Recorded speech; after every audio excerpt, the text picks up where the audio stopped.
You're listening to Real Horror Radio. What we're talking about tonight are real crimes, real events, real horror. Okay. Got 3 cases to cover tonight. 2 of which are missing babies. First, Evelyn Boswell. Second, Amiah Robertson. And lastly, as a palate cleanser, which we're going to need, a mysterious burned body in Ohio. Now, let's get into this. The first case, Evelyn Boswell.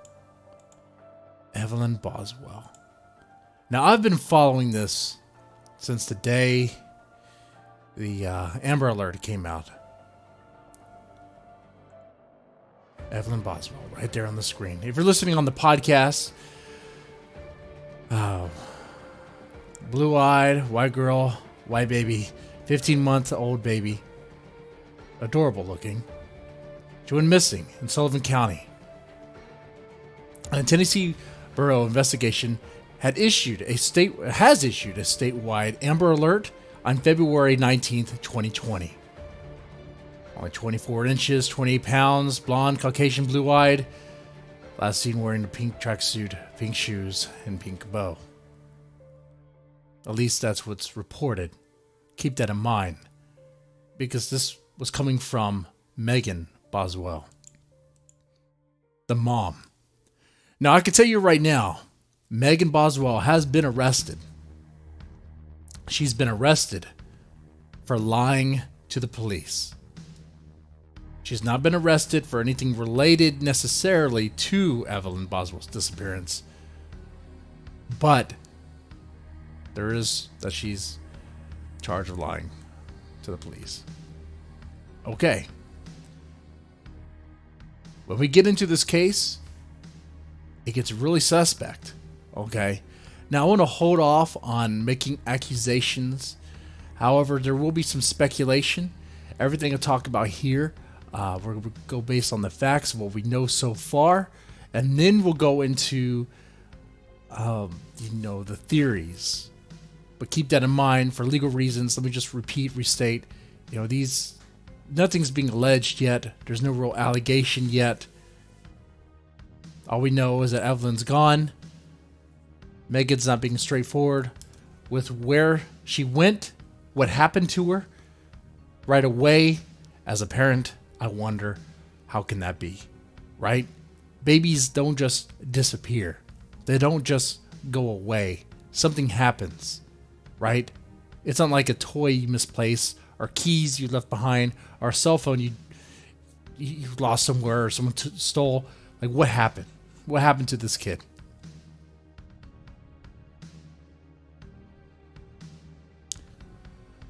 So, Sheriff's Office was notified by Tennessee Department of Child Safety, or CPS. It'd be CPS. It'd be Tennessee's version of CPS.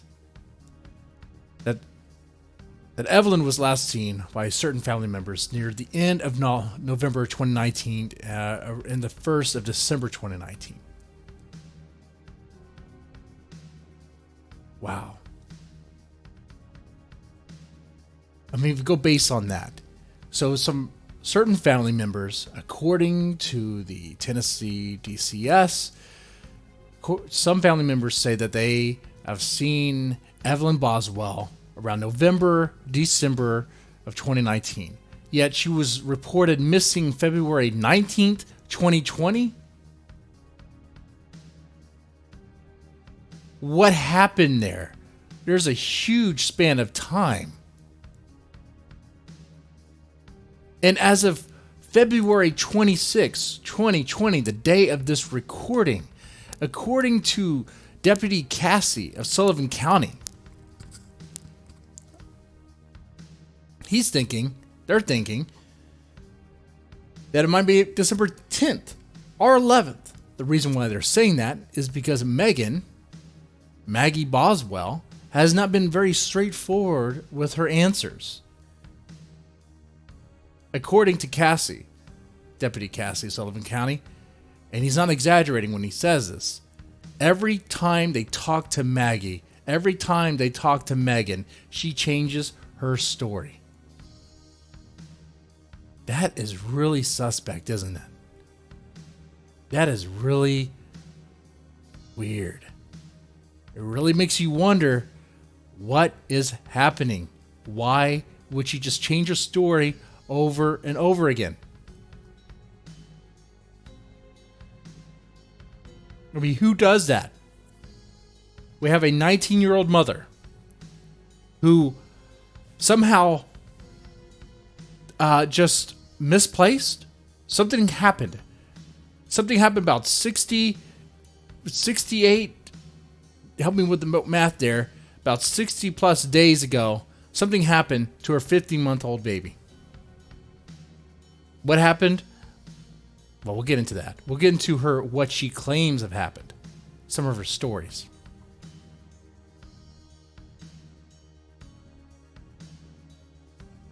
It is very appropriate to ask why. Ask what happened. I understand that the family might take offense to this, but so what? Their offense doesn't diminish the validity and importance of the question of why did it take them 60 plus days to report that their child was missing. We're going to explore this. Okay? So, let's do a little thought experiment here.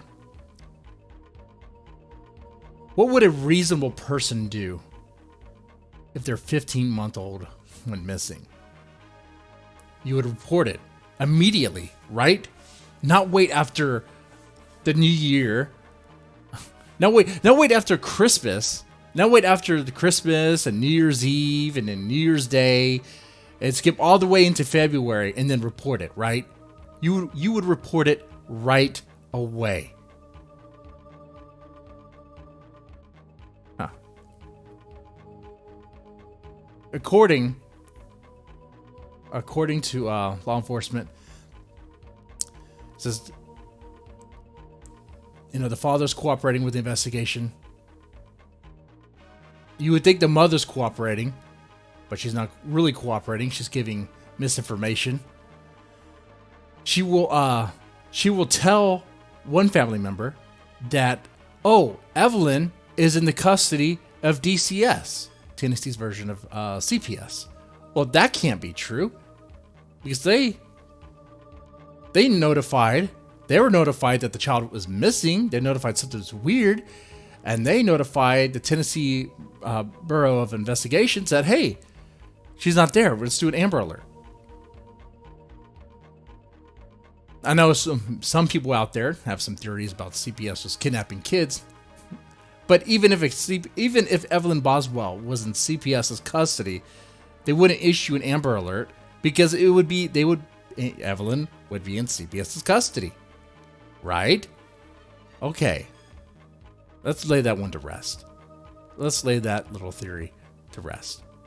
The other thing that Megan had said was that Evelyn Boswell was with her dad. Now, there's a problem with that. The problem with that is that the dad for Evelyn Boswell is an active military member. Active member of the military. Why is that a problem? Because he's at a military base. He's been at a military base. And he has not had Evelyn. He has not had Evelyn Boswell. He's ruled out as the last person to have seen Evelyn Boswell. Okay. So what's the other theory?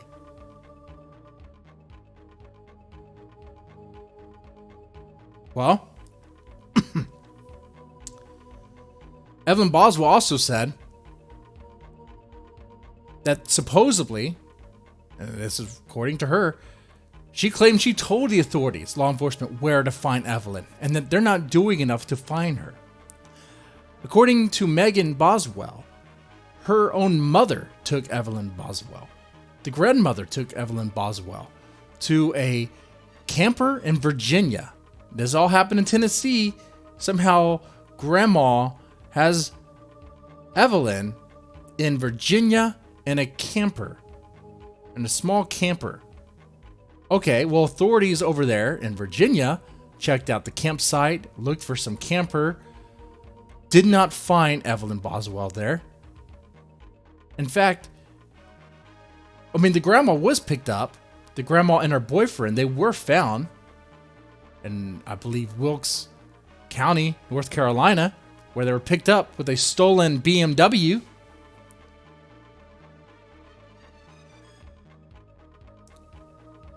Let that sink in. Completely unrelated, it seems like, to Evelyn, unless that BMW was used to transport Evelyn. I don't have any evidence to suggest that at this time. Keep in mind, it's an active investigation. Law enforcement has been very hush-hush about this. There was an announcement earlier today about the arrest of Megan Boswell over what it's pertaining to. During that press conference, that's when Sullivan County informed everybody that, yeah, Megan was picked up, and the reason why she was picked up and arrested is because of lying to the police. I just want us to sit on that for a while here. Why would you just do that? What sort of mother lies to the police over and over again about her whereabouts of her little 15-month-old baby, right? Who does that? A picture says 1,000 words, right? A lot of words. Here's an image of Megan during an interview showing her her baby. You can see the videos for yourself too. When Megan's being interviewed, she goes like a range of emotions. She does have some tears. I'll tell you that. She does have some tears, but they look forced. I do speculate that they do seem forced. I think with the way she is with her information, kind of dodgy, and she constantly changes her story, it makes you wonder what happened. And she'll talk about Evelyn as if Evelyn is this good kid, yet there's leaked private DMs between Megan and other people saying how she had problems with Evelyn, how it was hard to deal with, how she was very mean as fuck, as she said in one of her DMs. Being 18, it could be that maybe she sold Evelyn. Maybe she gave Evelyn up for some sort of adoption, maybe an illegal adoption. I don't know. It's a speculation. Keep that in mind. It could be that maybe Evelyn did something. Maybe the grandma did something. We don't know. Now, there's another theory out there. Because around this time, the boyfriend enters the picture. Hunter Wood. Hunter Wood is not the father, okay? As a boyfriend. Now, the boyfriend has a track record of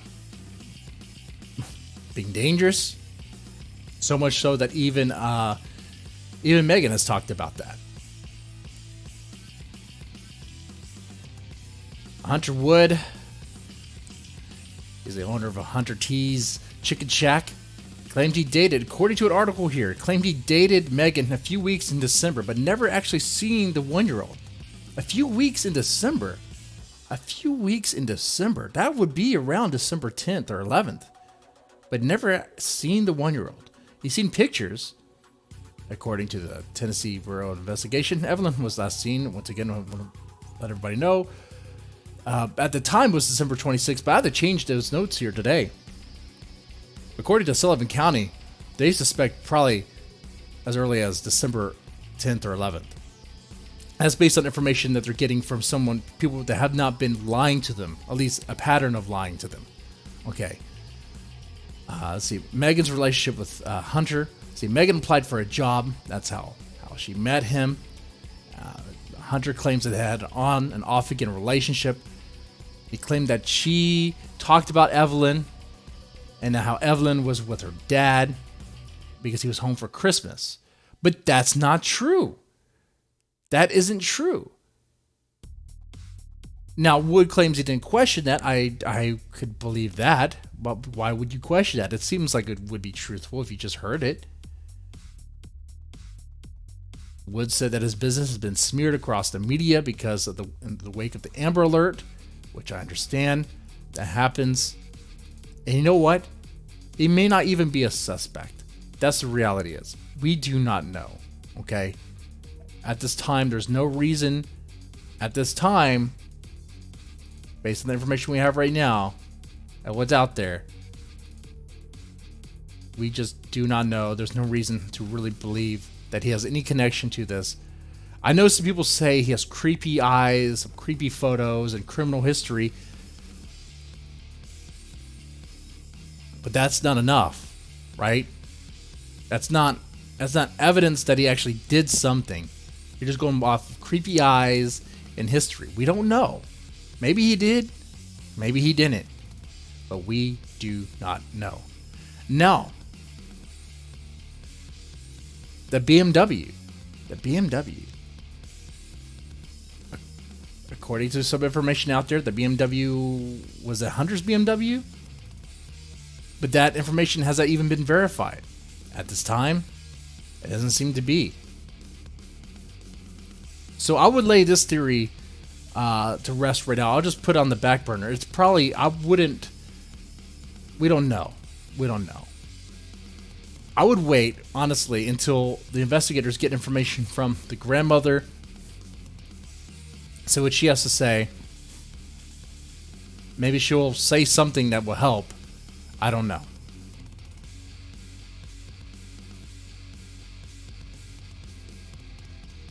Now, I'm going to show you some stuff, though. Well, I don't know whether or not the boyfriend did anything, has any sort of involvement. Maybe he does. I don't know. But here's a picture of, this was on February 4th, where they appear very happy together. In this, what you'll see here in the back is Megan and her boyfriend Hunter. It's hard to see. I know.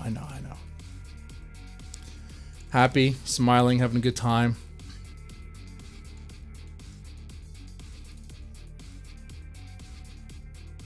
Doesn't seem to be all too concerned that her baby's gone. At all. There's other information from a friend of Maggie's.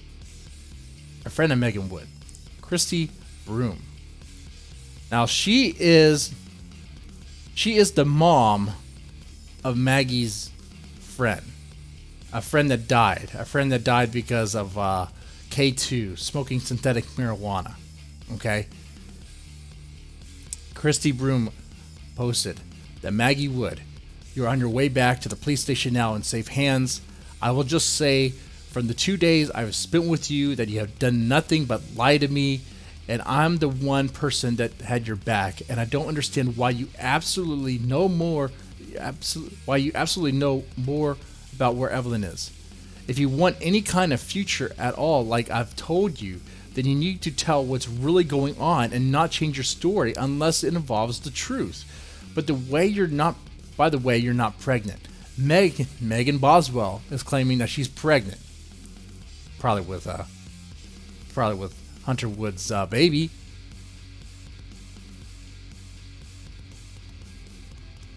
Pregnant, huh?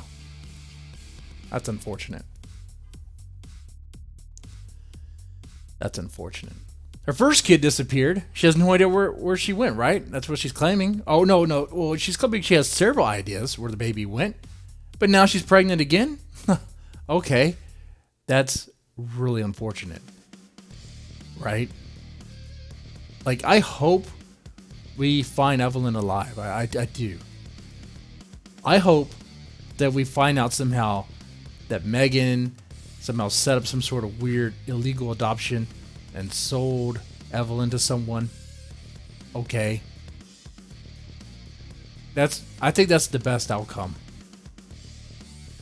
Because other scenarios don't paint a good picture, right?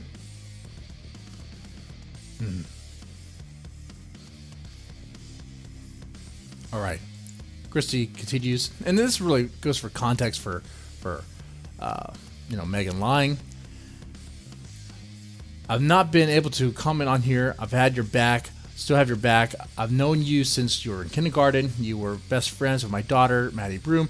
You've lied to the point where investigators don't even want to talk to you anymore. That needs to scream something to you. Your future is on the line. If you are innocent, I don't think you hurt Evelyn.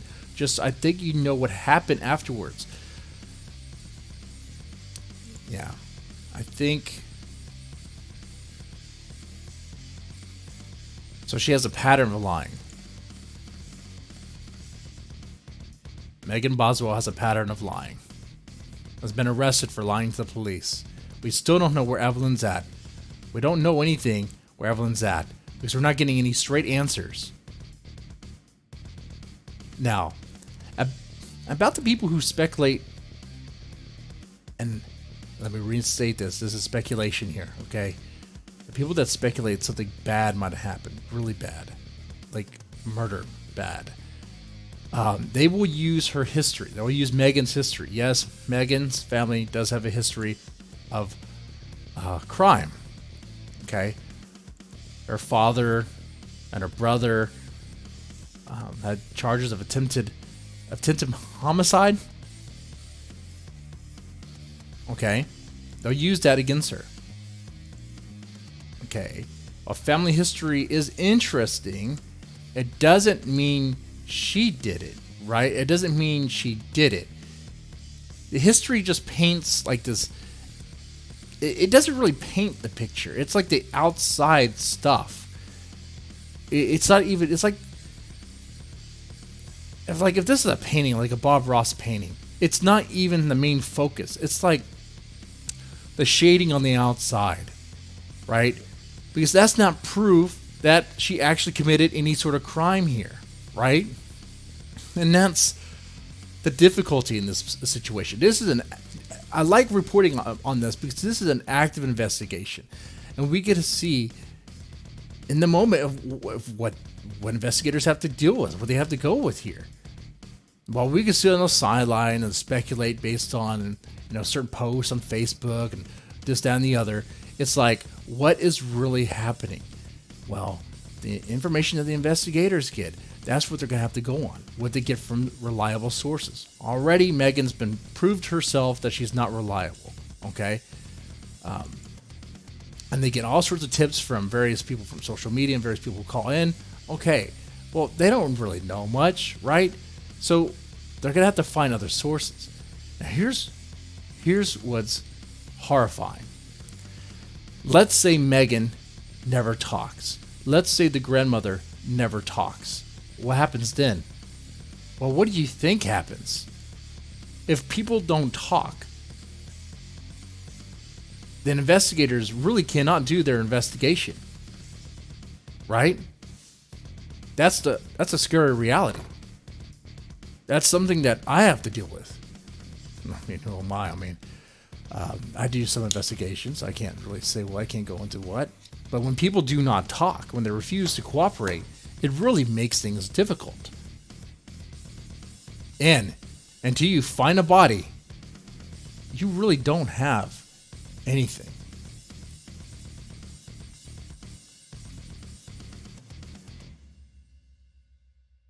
So, yeah, that is a doozy. Okay. I think it's time to move on to the next case. Let's revisit a cold case of Amiah Robertson. Why bring this case up? This is a cold case, for sure. Why bring this one up? Because it kind of relates to what we're talking about with Evelyn Boswell. It does relate. We're talking about a missing baby that just disappeared. How did the baby just disappear? Babies don't just disappear, right? Of course they don't. But somehow she did. All right, we're going to get into that right now. Now, Amiah Robertson was 8 months. And she was reported missing by her mom when she was 8 months. Her mom's Amber Robertson, and she reported missing on March 16, 2019. The mom claimed that she had not seen her daughter Amiah in 2 days. That is a red flag. Okay, that's a cause of concern. You haven't seen your baby in 2 days? Like, how does that work? How does that happen? That caused some questions. Where was your baby? Now, that was on March 14th. Now, however, police soon discovered that the timeline is a bit longer than just 2 days. Oh, that's weird. You know, whenever information comes up that changes the source's story, and she's supposed to be a sort of reporter to this. She's not a suspect then, but it's like, okay, we talked to you and you say you last saw your baby 2 days ago, and now we're talking to you, now you're saying about 7 days ago. How do you not remember when you last saw your baby, right? When police say they discovered the timeline was a bit longer, they're talking March 9th, 7 days, a week.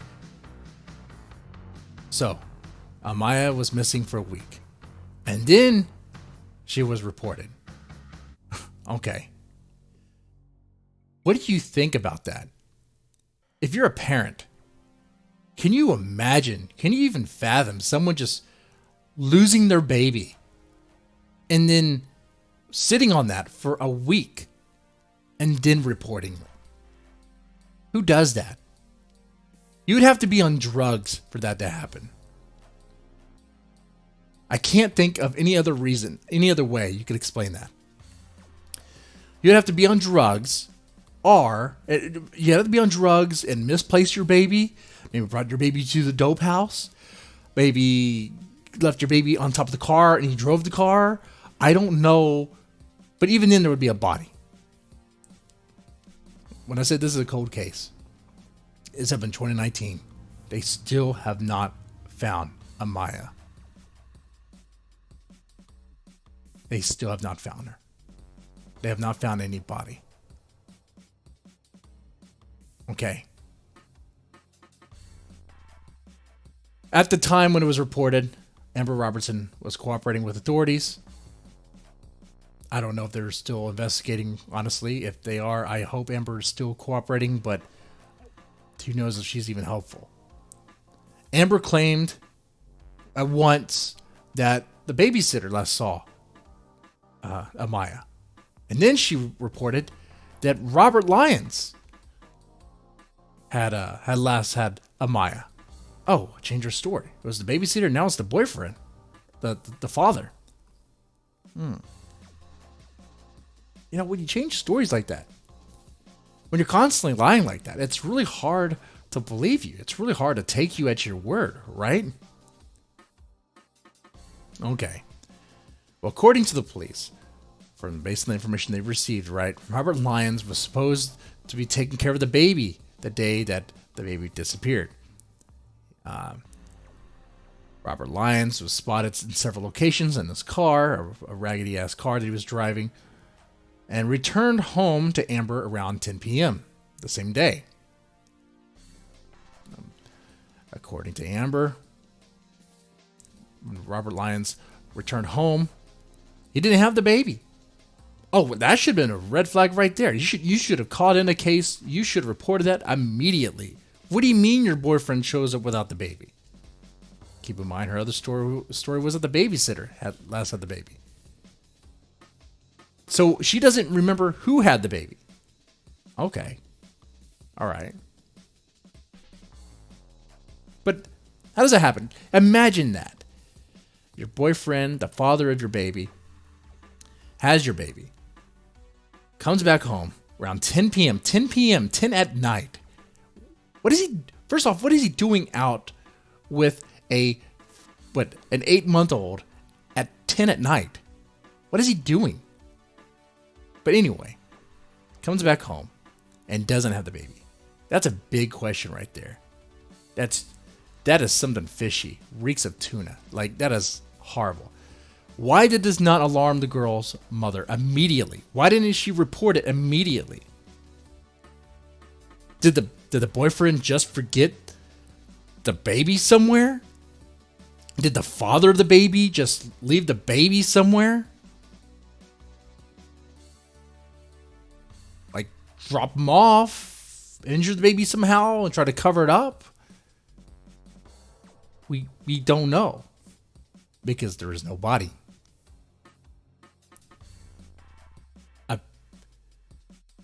Now, the plot thickened, though.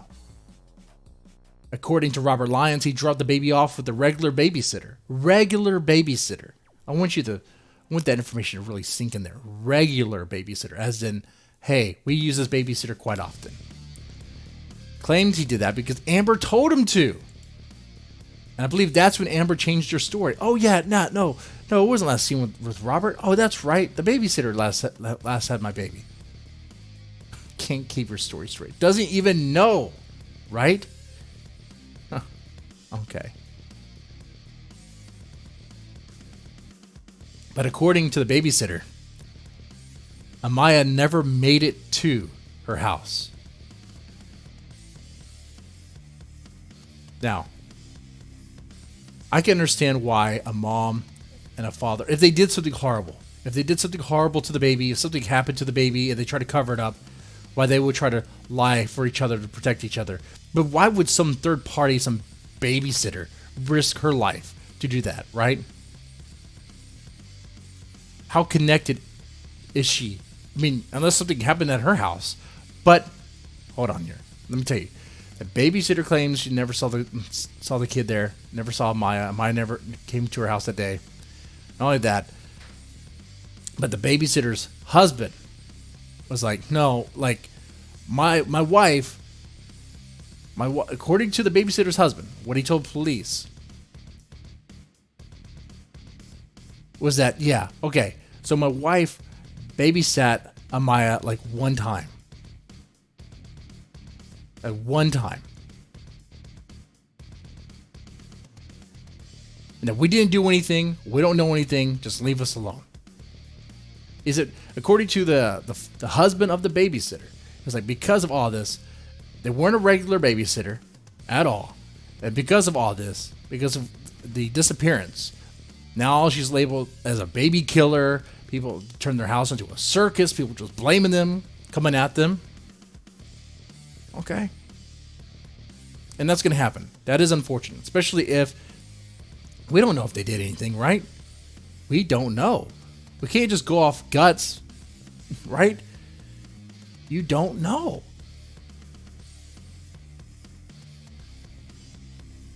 But it's still that question, what happened to Amiah? And I know we want to find answers, and we go anywhere we can, right? What happened? What happened to him? Now, the police did kick them out of their home. They kicked the babysitter and the husband out of their home, and they searched that home. They dug around, looked around. They didn't find anything. If they found a drop of blood, they'd be talking about it. They didn't find anything.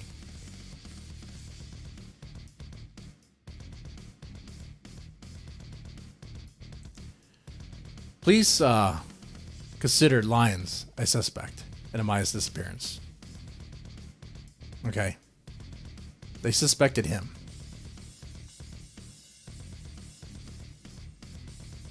I mean, so far no one has been charged with the connection to Amiah's disappearance.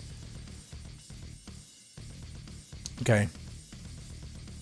I know that, I understand that the boyfriend was picked up on unrelated charges that had nothing to do with Amiah's disappearance. But let's talk about some things real fast. I want to get into. I know I hammered this, but the delayed reporting. It's so fishy to me. I know that Amber was cooperating with law enforcement, and now I believe she lawyered up. I don't know if she still has her lawyers, but she lawyered up. Amber did not contact the police about the baby being missing until March 16th. Originally saying the last time she had seen the infant was on March 14th. Then it was later realized that she had her dates confused and the baby had been missing much longer than originally believed. I mean, we're not talking about a cell phone. We're not talking about your car keys. We're not talking about something that you just discard. We're talking about a baby, her baby. Where did it go? How does it just disappear? Right? Let's talk about, we get into Robert Lyons. Robert Lyons. Police were immediately focused on him, because Amber reported that when he arrived home on March 9th, that he didn't have the baby. But when police questioned him, he claimed, oh, no, the babysitter had the baby. And let me repeat, the babysitter claimed Amiah never came home at all. And it came to her house. Okay? And they investigated the house. They didn't find anything.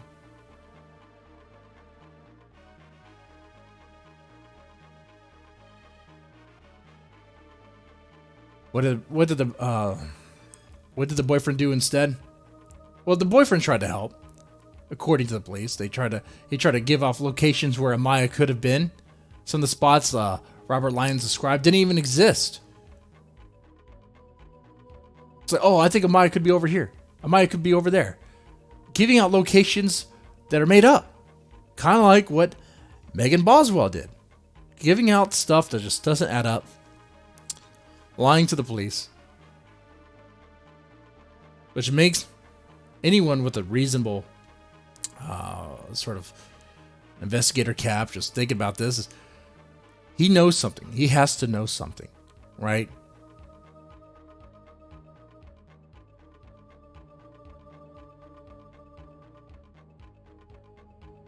Now, like I said, no one has been charged for this. They suspect Robert Lyons, but he has not been arrested. He has not been arrested for anything related to Amiah Robertson. Okay. Now the police have found items belonging to the baby, belonging to Amiah Robertson, near the banks of a local creek. They didn't release any details about what those things were.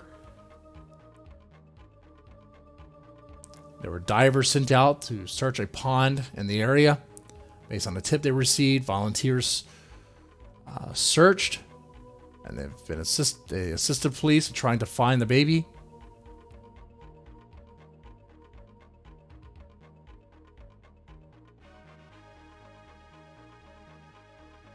I agree. F red flag gun laws. I'll agree with that. Second Amendment all the way over here. We need red flag kid laws. They have those. They do exist. Some people don't like it, but it's called CPS. Okay? Though it's kind of old case law, and things have kind of changed, have gotten soft. It used to be, and I can say this as a CPS investigator, it used to be, and it is wrong, I can see why, that if someone had been terminated, had their rights terminated, have gone through court, through trial, and had the rights severed, that any future kids, whenever they give birth at a hospital, the hospital would have access to know that, like, there was a case. They wouldn't know the details of the case. They would just know enough to know, okay, we need to notify CPS immediately and do an immediate pickup based on history.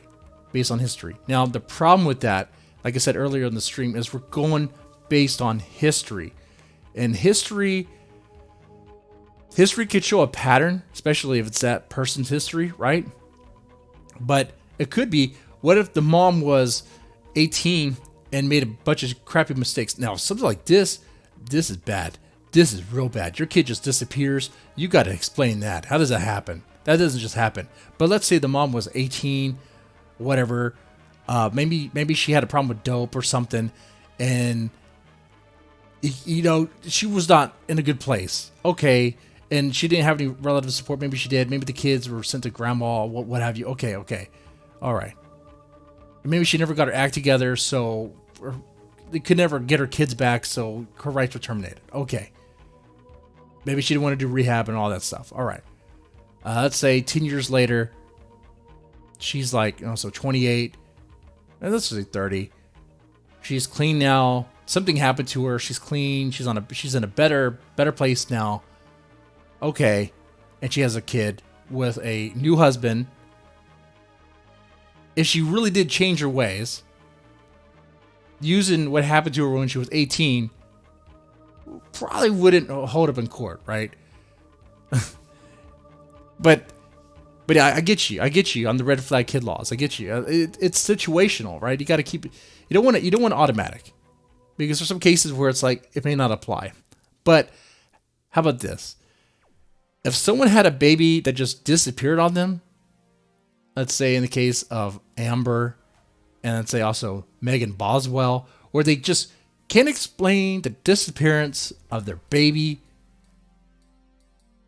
then yeah, perhaps whenever they give birth to another baby, that baby should just go in the care of a family member, a trustworthy family member, right? Because they lost one baby, treated like a set of car keys, or, like, oops, I don't know what happened to it. And I know I make it sound like a joke, but that's what it seems like. That's what, like, the mentality like Megan Boswell has when she just talks about her kid being gone. Like it's just no big deal. You have Amber over here. Her kid disappeared.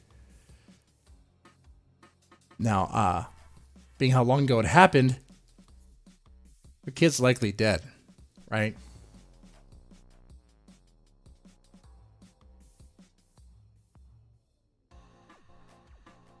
Likely. I mean, an 8-month-old is not going to survive on her own. So, and if they found possessions that were, I guess, related to Amiah near the creek, then I think we all know what happened. It's just they couldn't find the body. They didn't find a body, and if you don't have a body, you don't really. People have been arrested without a body, without a body found. They try to get on other charges related to it, but without a body, you don't have. You could speculate homicide all you want, but if you don't have a body, if you can't prove it, then you can't. You really don't have anything, and that's the problem here. And this is related to the Megan Boswell case because this is another example of people just giving police all sorts of leads that go nowhere, lying to the police. I'm surprised they didn't charge Robert Lyons with lying to the police like they did with Megan Boswell. Should have.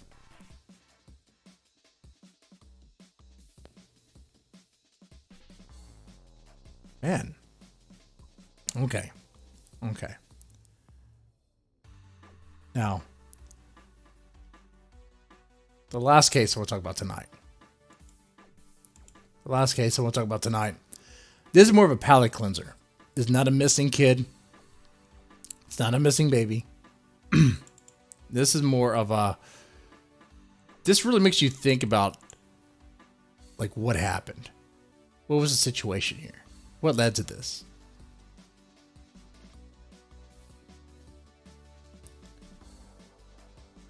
So in Ohio,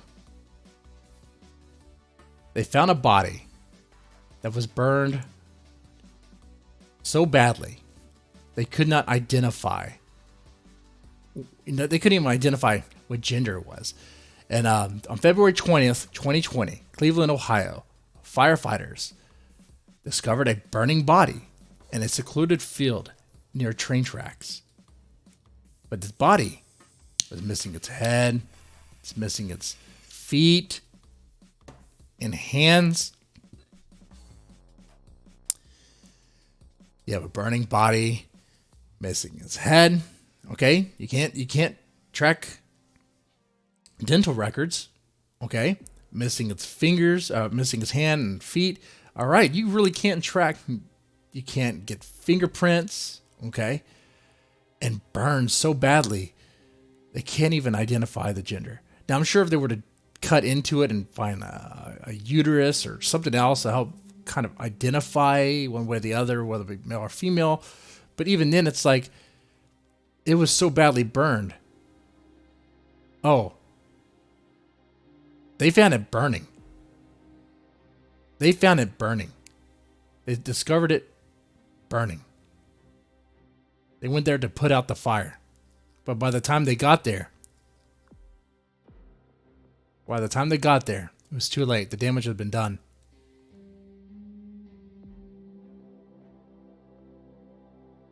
Cleveland police, they did not say if they had any suspects or any leads in the case.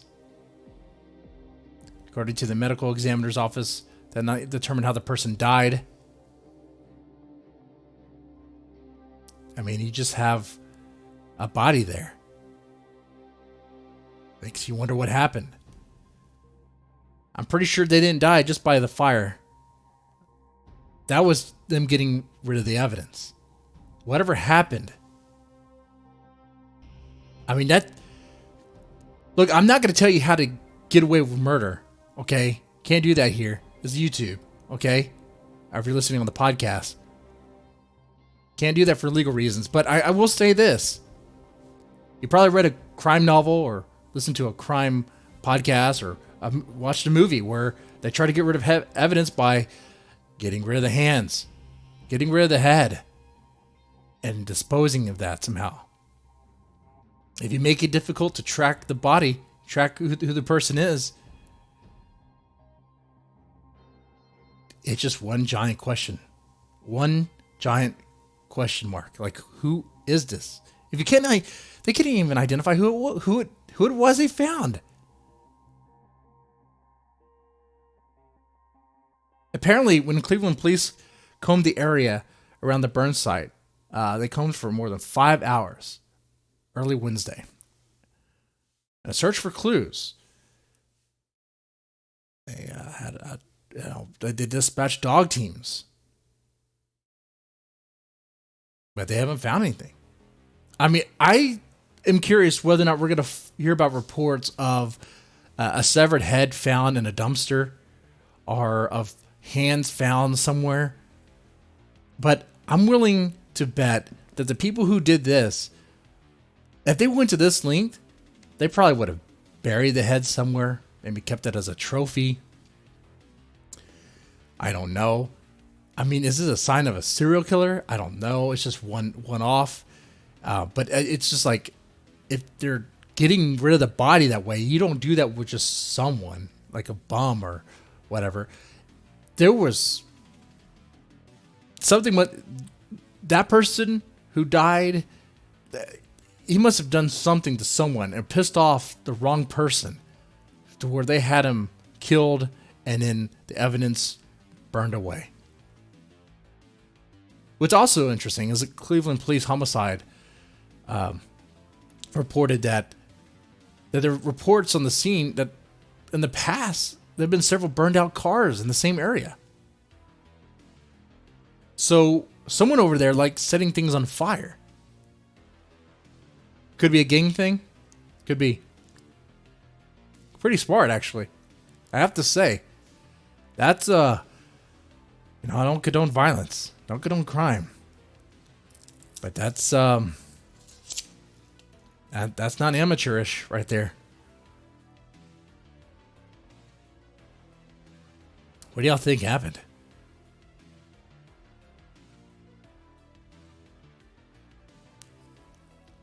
Man.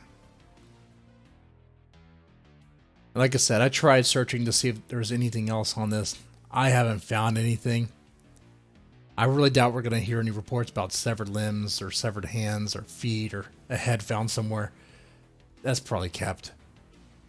I wonder if it could be a gang thing, like Mayhem Kate said in the chat.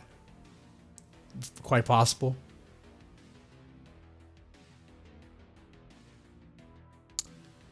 Yeah. Okay. Now, I don't have any more information on this. Anywhere south of the border does this daily. Right? Oh, man. Okay. So tonight, to wrap this up, so we talked about 2 cases of kids disappearing. One recently, one happening right now, with the investigation happening right now. Okay? Megan Boswell. She was arrested because she was flat out lying to the police.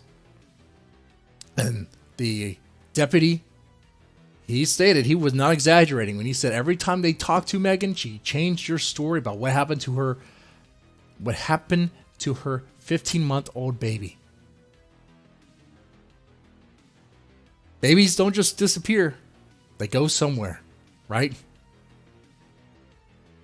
And we talked about Amber Robertson, the mom of Amiah Robertson, in that case, because that's an older case, but it's related.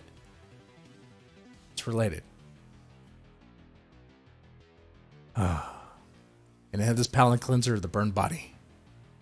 Now, because not only is this a podcast, but it's also streams on YouTube, and that's for you guys in the chat, I can ask y'all, I want to make this an every Wednesday night thing. Talk about true crime. Talk about real events, real horror, real cases, real crime. Now, I'm going to let y'all choose the flavor y'all want for next week. Y'all want to do more missing kids? Y'all want to do more, or y'all want to go into severe, brutal killings? What do y'all want to do?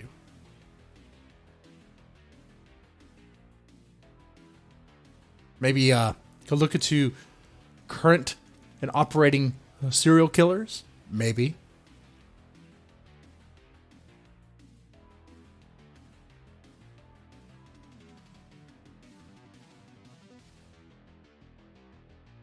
Yeah. I'll let y'all sit with that question. I'm going to go ahead and end this here on the podcast part, but I'll keep the YouTube stream on for you guys to answer because I know there's a delay. So those listening on to the podcast part of Real Horror Radio, thank you so much. Rate us on iTunes. Leave a comment if you're listening on Spreaker or whatever podcast app you're using. You'll have a good one. And stay safe out there, okay? Because what we're talking about here on this show, these are things that actually do happen, okay? So be careful. Okay. Now, on the YouTube side, let's talk. Yeah, what do y'all want to see? What do y'all want to see next week? Or y'all just want me to pick it? That's fine too. That's fine too. I'm good with that. Could do I wonder how I'll be able to get information on other crimes happening. Well, you said south of the border. Near the southern border. We get all sorts of burning bodies. Bodies disappearing. Our bodies found without heads, no hands, no feet. Let's see if we can find some stuff.